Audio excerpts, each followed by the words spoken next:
Hi, ಎಲ್ಲರೂ ಹೇಗಿದ್ದೀರಾ? Welcome back to my new journey channel.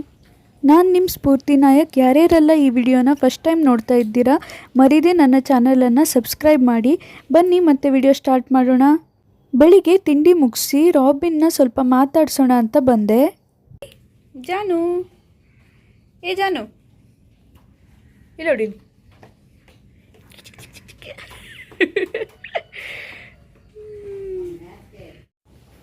ರಾಬಿನನ್ನು ಮಾತಾಡ್ಸಾಯ್ತು, ಚಿಂಟುನ ಮಾತಾಡ್ಸೋಣ ಅಂತ ಬಂದೆ.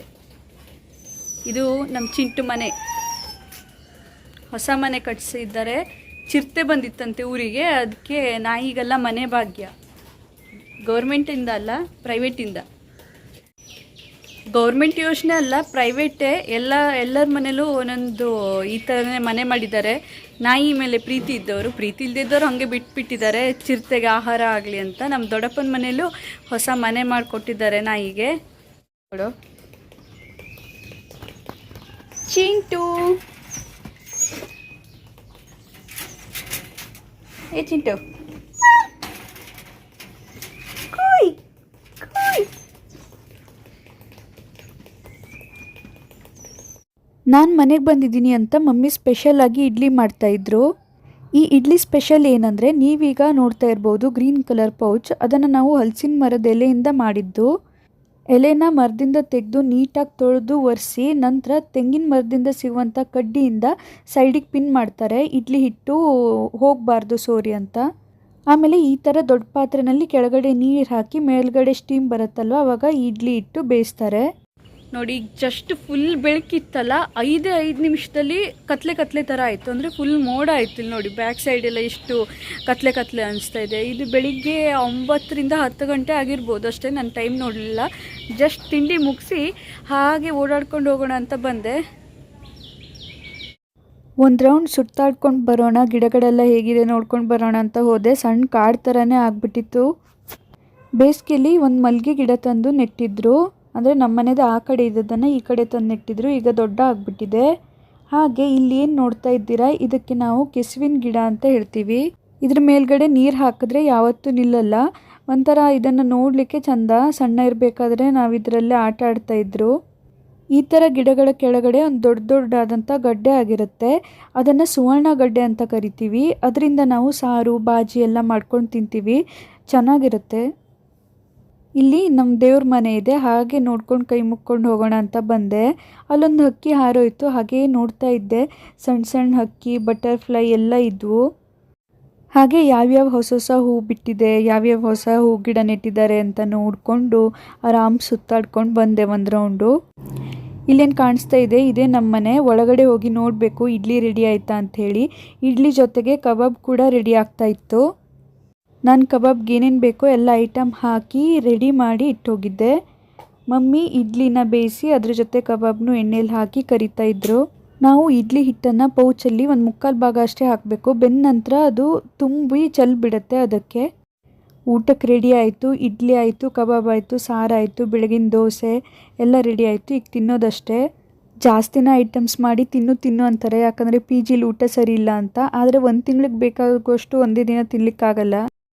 ಜೋರು ಮಳೆ. ನಾನು ಬೆಳಿಗ್ಗೆ ಹೇಳ್ಬೇಕಾದ್ರಂತೂ ಜೋರು ಮಳೆ. ಎಷ್ಟು ನೀರು, ಬೆಂಗಳೂರಿನಲ್ಲಿ ಮಳೆನೇ ಇಲ್ಲ, ಇಲ್ಲಿ ನೋಡಿದ್ರೆ ನಿಲ್ತಾನೇ ಇಲ್ಲ, ಆ ಥರ ಮಳೆ.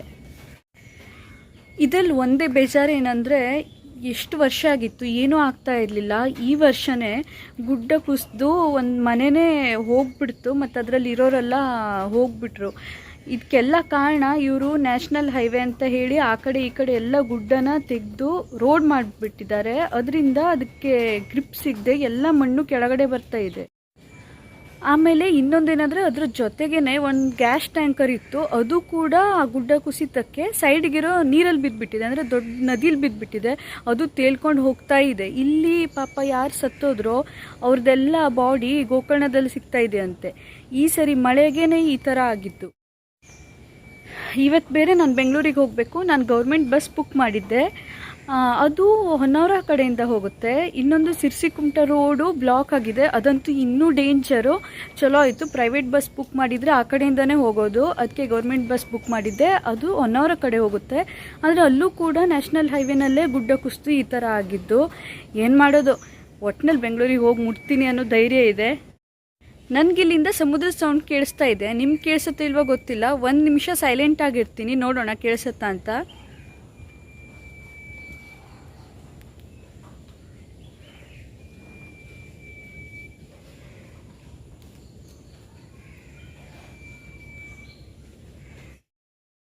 ಕೇಳಿಸಿದೆ, ಆದರೆ ಕ್ಲಿಯರ್ ಆಗಲ್ಲ ಅಂದ್ಕೊಳ್ತೀನಿ. ಸ್ವಲ್ಪ ಅಂದರೆ ಸ್ವಲ್ಪನೇ ಕೇಳಿಸಿದೆ. ಸರಿ ಕೇಳಿಸ್ಕೊಳ್ಳಿ, ಕೇಳಿಸುತ್ತೆ. ಏನು ಮಾಡೋಕ್ಕಾಗುತ್ತೆ, ಎಷ್ಟು ದಿನ ಉಳಿದ್ರು ಬೆಂಗಳೂರಿಗೆ ಹೋಗಿ ಜಾಬ್ ಮಾಡಲೇಬೇಕು. ಅದಕ್ಕೆ ಇವತ್ತು ಹೊರಡ್ತಾ ಇದ್ದೀನಿ. ಸ್ವಲ್ಪ ಬೇಜಾರು. ಆ ಕಡೆ ಈ ಕಡೆ ಸುತ್ತಾಡಿ ಬರೋ ಅಷ್ಟರಲ್ಲಿ ಬ್ಯಾಗ್ ಪ್ಯಾಕ್ ಮಾಡಬೇಕಿತ್ತು. ಬ್ಯಾಗ್ ಪ್ಯಾಕ್ ಮಾಡಿಕೊಂಡು ಟೈಮ್ ನೋಡಿದರೆ ಹೋಗೋ ಟೈಮ್ ಆಗೇ ಬಿಟ್ಟಿತ್ತು. ಅದಕ್ಕೆ ಬೇಗ ಊಟ ಮಾಡಿದೆ. ಈ ಸರಿ ನಾನು ಬೆಂಗಳೂರಿಗೆ ಹೋಗುವಾಗ ತುಂಬ ಲಗೇಜ್ ಏನು ಪ್ಯಾಕ್ ಮಾಡ್ಕೊಳ್ಳಿಲ್ಲ, ಯಾಕಂದರೆ ಹೊರಗಡೆ ತುಂಬ ಮಳೆ. 1 ಬ್ಯಾಗ್ ತೊಗೊಂಡು ಹೋದರೆ ದೊಡ್ಡದು. ಪ್ರತಿ ಸರಿ ಊರಿಂದ ಫಿಶ್ ತೊಗೊಂಡು ಹೋಗ್ತಿದ್ದೆ, ಈ ಸರಿ ಏನೂ ಇಲ್ಲ ಫಿಶ್ಶು. ಅದಕ್ಕೆ ಸ್ವಲ್ಪ ಸ್ವೀಟ್ ಇಟ್ಕೊಂಡಿದ್ದೀನಿ ನನ್ನ ಫ್ರೆಂಡ್ಸಿಗೆ. ಬೇಜಾರದಲ್ಲಿ ಅಂತೂ ಇಂತೂ ಹೊರಡೋ ಟೈಮ್ ಆಯಿತು, ಹೊರಟ್ಬಿಟ್ಟೆ. ಪಪ್ಪ ಮಮ್ಮಿ ಇಬ್ಬರು ನಂಗೆ ಬಸ್ ಹತ್ಲಿಕ್ಕೆ ಬಂದಿದ್ದರು. ಆದರೆ ಬಸ್ ಸ್ಟ್ಯಾಂಡಲ್ಲಂತೂ ಫುಲ್ ನೀರು, ಮೇಲ್ಗಡೆಯಿಂದೆಲ್ಲ ಸೋರ್ತಾ ಇತ್ತು. ಕೂರ್ಲಿಕ್ಕೂ ಜಾಸ್ತಿ ಜಾಗ ಇರಲಿಲ್ಲ. 9 ಗಂಟೆ ಬಸ್ಸು ಬಂದು ರೀಚ್ ಆಗಲೇ ಇಲ್ಲ. ಹಾಗೆ ಡ್ರೈವರಿಗೆ ಕಾಲ್ ಮಾಡಿದರೆ ಅಲ್ಲೆಲ್ಲ ಮರ ಬಿದ್ದಿದೆ, ಸ್ವಲ್ಪ ಲೇಟ್ ಆಗ್ಬೋದು, ನೀವು ಮನೆಗೆ ಬೇಕಾದರೆ ಹೋಗಿ ಅಂತ ಹೇಳಿದರು. ಆದರೂ ನಾವು ಅವ್ರು ಬರೋವರೆಗೆ ಕಾದ್ವಿ, ಇವತ್ತೇ ಹೋಗಬೇಕು ಅಂತ. 11 ಗಂಟೆ ಆಯಿತು. 11 ಗಂಟೆಗಂತೂ ಬಸ್ ಬಂತು. ಡ್ರೈವರು ಡೇಂಜರ್ ಇದೆ ಅಂತ ಹೇಳಿ ಯಾರನ್ನೂ ಹಚ್ಕೊಂಡು ಬಂದಿರಲಿಲ್ಲ ಬಸ್ಸಲ್ಲಿ. ಖಾಲಿ ಬಸ್ ಇದೆ, ತುಂಬ ಮಳೆ ಇರೋದ್ರಿಂದ ನಾವು ಈ ಟ್ರಿಪ್ನ ಕ್ಯಾನ್ಸಲ್ ಮಾಡ್ತಾ ಇದ್ದೀವಿ ಅಂತ ಹೇಳಿದ್ರು. ಮತ್ತೇನು ಮಾಡೋದು, ಅವ್ರ ಹತ್ರ ರಿಕ್ವೆಸ್ಟ್ ಮಾಡ್ಕೊಂಡ್ವಿ, ನಾವು ಸ್ವಲ್ಪ ದೂರದಿಂದ ಬಂದಿದ್ದೀವಿ, ಹೋಗಲೇಬೇಕು ಬೆಂಗಳೂರಿಗೆ, ಆಫೀಸ್ ಇದೆ ಅಂತ ಹೇಳಿ. ಅವರಿಲ್ಲ, ರಿಸ್ಕಲ್ಲೆಲ್ಲ ಹೋಗ್ಲಿಕ್ಕಾಗಲ್ಲ, ರಾತ್ರಿ ಏನಾದರೂ ಹೆಚ್ಚು ಕಡಿಮೆ ಆದರೆ ನಾವು ಜವಾಬ್ದಾರಿ ಅಲ್ಲ ಅಂತ ಹೇಳಿದ್ರು. ಅವ್ರ ಟ್ರಿಪ್ಪೇ ಕ್ಯಾನ್ಸಲ್ ಆದಮೇಲೆ ನಾನು ಬಸ್ ಸ್ಟ್ಯಾಂಡಲ್ಲಿದ್ದು ಏನು ಮಾಡಲಿ, 11 ಗಂಟೆ ಆಗಿಬಿಟ್ಟಿದೆ, ಮತ್ತು ಯಾವ ವೆಹಿಕಲ್ಸು ಇಲ್ಲ ಅಂಥೇಳಿ ವಾಪಸ್ ಮನೆಗೆ ಬಂದ್ವಿ. ಸಣ್ಣ ಇರುವಾಗ ಸ್ಕೂಲಿಗೆ ಹೋದ ನಂತರ ಮಳೆ ಬಂದಿದೆ ಅಂತ ರಜೆ ಕೊಡ್ತಿದ್ರಲ್ವ, ಅದೇ ಥರ ಫೀಲ್ ಆಯಿತು. ಆದರೆ ಫಸ್ಟ್ ಟೈಮ್ ಈ ಥರ ಹೋಗುವಾಗ ಕ್ಯಾನ್ಸಲ್ ಮಾಡಿ ವಾಪಸ್ ಮನೆಗೆ ಬಂದಿದ್ದು. ಸ್ವಲ್ಪ ಬೇಜಾರಾಯಿತು, ಯಾಕಂದರೆ ಎಲ್ಲ ರೆಡಿ ಮಾಡಿಕೊಂಡು ಹೋಗಿ ವಾಪಸ್ ಬರೋದಂದರೆ ಒಂಥರ. 12 ಆಗಿದೆ, ಮಲಗೋದಷ್ಟೇ. ಈ ವಿಡಿಯೋ ಇಷ್ಟವಾದರೆ ನನ್ನ ಚಾನಲನ್ನು ಲೈಕ್ ಮಾಡಿ, ಶೇರ್ ಮಾಡಿ, ಮರೀದೆ ಸಬ್ಸ್ಕ್ರೈಬ್ ಮಾಡಿ. ನೆಕ್ಸ್ಟ್ ವಿಡಿಯೋದೊಂದಿಗೆ ಬರ್ತೀನಿ. ಅಲ್ಲಿ ತನಕ ಬಾಯ್ ಬಾಯ್.